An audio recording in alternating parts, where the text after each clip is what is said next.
देश में जिन जिन राज्यों में बीजेपी सरकार है वहां पर यूसीसी लागू होकर रहेगा। तो बड़ी खबर आपको बता रहे हैं, यूसीसी को लेकर अमित शाह का ममता दीदी पर हमला।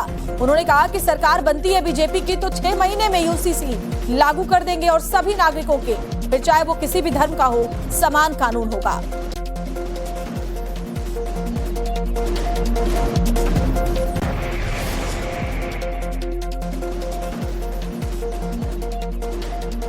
भारतीय जनता पार्टी शासित कई राज्यों ने common civil code, uniform civil code लागू किया है। हम 6 माह के अंदर ही बंगाल के अंदर यूसीसी को लागू कर कर सभी नागरिकों के लिए एक ही कानून बंगाल में हो, वो सुनिश्चित करेंगे।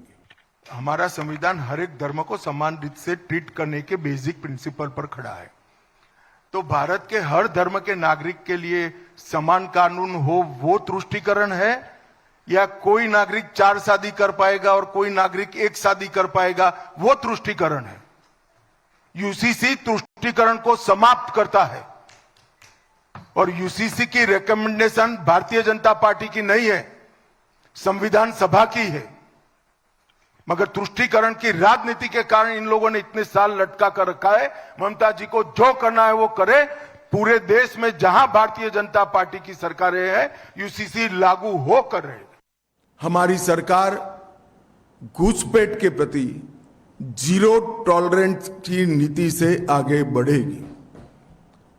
पूरी जनता कलकत्ता तक बंगाल की जनता के मन में एक भय है कि अगर ये घुसपैठ इसी तरह से चलती रही तो पश्चिम बंगाल का अस्तित्व भी रहेगा या नहीं रहेगा।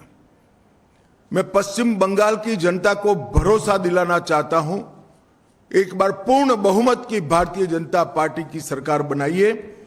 हम डिटेक्ट, डिलीट और डिपोर्ट ये पॉलिसी के तहत चुन चुन कर एक एक घुसपैठियों को बंगाल के बाहर निकालने का काम करेंगे।